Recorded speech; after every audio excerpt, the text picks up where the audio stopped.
देश बटने की स्थिति में होगा, उस दिन ये लोग हर चीज को अपने कब्जे में करेंगे।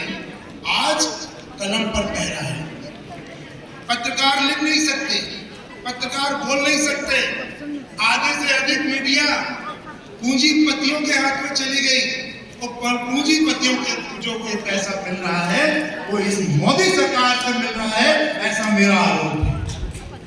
हमें समझना होगा, अगर जो पत्रकार बिक नहीं सकता उसके चैनल को खरीद। मैं तो आज इस स्थापना दिवस के अवसर पर रवीश कुमार जी को धन्यवाद देना चाहता हूं कि अभी भी उन पूंजीपतियों ने और भारतीय जनता पार्टी की सरकार ने उतना पैसा नहीं कमाया जितने में वो हमारे रवीश कुमार जैसे पत्रकार को खरीद। हमें इस बात को समझना होगा। आज बात आ रही थी, जो भी बात चल रही थी इतिहास की, हमने बहुत कठोर निर्णय भी लिए। हमें बदनाम किया जाता है इमरजेंसी के नाम पर। आपको याद होगा डॉक्टर साहब, आलोक भैया, तो इमरजेंसी, मैं बोलता हूं हाँ, हमने इमरजेंसी लगाई थी। हमने क्यों लगाई थी इमरजेंसी? जब हमने ये देखा कि स्कूलों में, कॉलेजों में लोग हमारे उस समय जो पढ़ाई करते थे वो पढ़ाई ना करके खुलेआम नकल करते थे, हमें उस व्यवस्था को रोकना था। अगर हम उस समय शिक्षा की ओर ध्यान नहीं देते तो आज हमारा वो साथी या आज हमारी वो सफलता, संपन्नता या आने वाली जो पीढ़ियां आज भी अगर विदेशों में सेवाएं दे रही हैं और अमेरिका का राष्ट्रपति ये बात अपने बच्चों को कहने में मजबूर हो जाता है कि आप संभलो, शिक्षित बनो, ऐसा ना हो उस दिन के बाद भारतीय बच्चों का यहाँ कब्जा हो जाए। हमने उस शिक्षा को सुधारने के लिए इमरजेंसी लगाई थी। अगर हमारी उम्र के और हमारी उम्र से कुछ ज्यादा के लोग यहाँ पर बैठे हैं तो थोड़ा सा ध्यान दें तो विश्वास आप याद करना कि रेलवे कभी ट्रेन हमारी समय पे नहीं पहुंचती थी।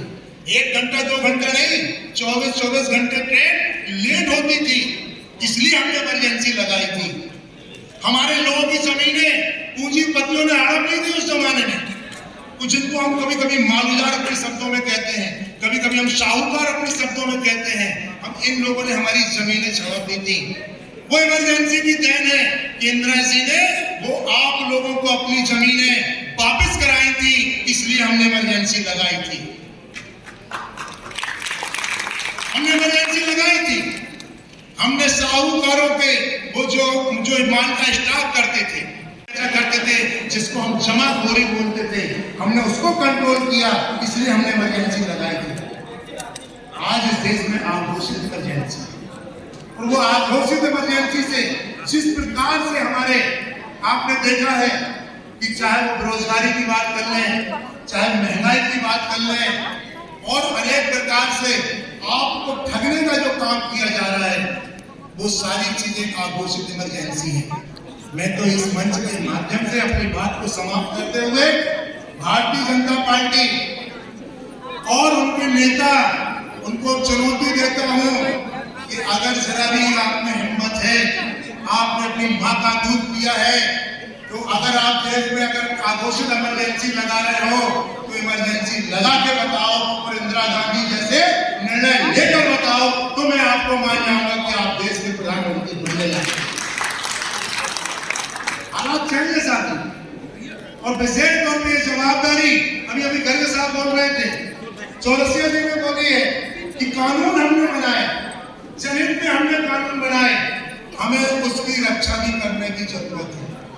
और अगर हम समय के साथ से अपने कानून की रक्षा नहीं कर पाएंगे तो इस देश में एक डर का माहौल पैदा किया जाएगा, एक भय बताया जाएगा। अगर किसी को खरीद सकते तो खरीद लो, अगर नहीं खरीदने में आ रहा है तो उसके साथ क्या कर सकते हैं, उसको डरा दो, उसके धंधा पानी रोक दो, ईडी, इनकम टैक्स उसके पीछे लगा दो, और ये सारे समय में साजिश हो रहे हैं। कांग्रेस कमजोर हो इसलिए हमारे गांधी परिवार को चोट हो रही है, हमें समझना नहीं।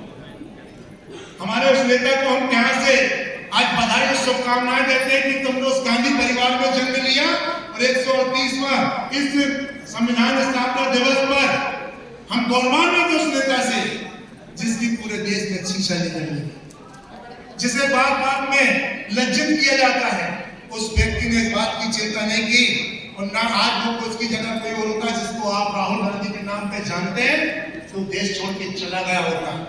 आज वो कन्याकुमारी से कश्मीर तक तो वो अपने लिए नहीं कर रहा, वो इस देश को जोड़ने के लिए उन षड्यंत्रकारी लोगों के खिलाफ चल रहा है जो इस देश में नफरत फैला, जहर फैला, हमें लड़वाना चाहते हैं, जो इस देश में महंगाई बढ़ा रहे हैं, जो इस देश को लूटना चाहते हैं। ऐसा क्या कारण है कि 3 साल हमने कोरोना काल का समय किया तो देखा है, संघर्ष किया, छोटे से छोटा व्यापारी, छोटे से छोटा व्यक्ति नुकसान में रहा है। पर ऐसा क्या था, जब पूरा विश्व थमा हुआ था, सारे विश्व के व्यापार धंधे बंद थे, तो वो चंद्र पूंजी व्यक्ति जो प्रधानमंत्री के मित्र कहे जाते हैं, तो कैसे उनकी पूंजियां बढ़े, आकर वो पैसा कहां से आया, वो कहां गया वो पैसा। ये तमाम चीजें हैं। हमारे जब समय पड़ेंगे सज्जन भैया, आज आपने लोगों को जो देख रहे हैं कि आपका स्वागत करने आते थे और इनकी चॉइस थी कि आप हमारे बीच में आए और आपने सहजता से हमारे आवेदन को सुनते स्वीकार करके आज हम लोग को समय दिया। यहाँ मंडलम तक अभी हम लोग पहुंचे हैं। आने वाले समय में अभी हम बिलासपुर तक पहुंचे हैं।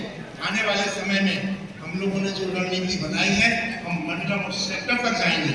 हमने गांधी चौपाल के माध्यम से और आपके जो AICC से हाथ जोड़ो कार्यक्रम है, और उसके बाद भी जो हमारे कार्यक्रम है वो हम मंडलम सेक्टर तक जाएंगे, आम जनता से बात करेंगे, आम जनता से हम जागरूक करने की कोशिश करेंगे और भारतीय जनता पार्टी की सारी गलत नीतियां इस देश के सामने हम अपने मंडला जिले में हम रखेंगे। और हमारी क्या नीतियां थी, किस प्रकार से हमने इस देश को बनाया है। कभी आपको याद होगा, बहुत थोड़ा सा समय लेंगे, एक आरोप लगाया जाता है उन पर कि 60 साल में कांग्रेस ने क्या किया। हम अगर बहुत बारीकी से सोचें तो हम अपने मोहताज रहते हैं।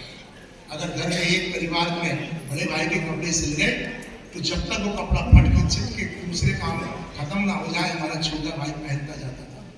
हम उसी परिवार के व्यक्ति हैं कि अगर हमारे घर में कभी कोई मंगल कार्य या कभी दुख सुख पड़ जाए तो हम 150 लोगों में इसे पूरी पूर्ति कर लेते थे।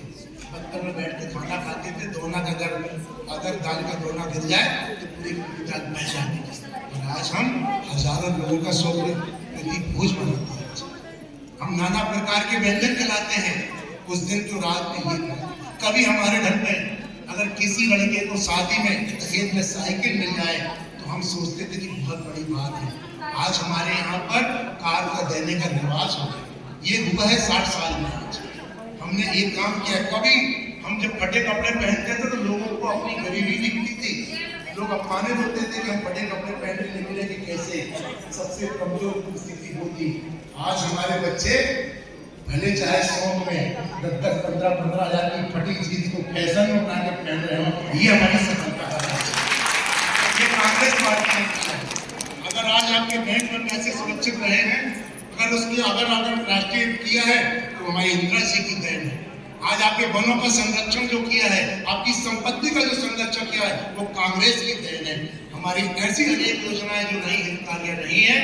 आज वो गांव जहां कभी हम दीपक का दिया जला देते थे और रोशनी में हम पढ़ते थे या हम अपनी रोशनी से काम चलाते थे, आज कोई ऐसा गांव देश का नहीं है, कोई टीला ऐसा नहीं है जहां पर आज बल्ब ना चल रहा हो, LED ना चल रही हो, टीवी ना चल रही हो, फ्रिज ना हो।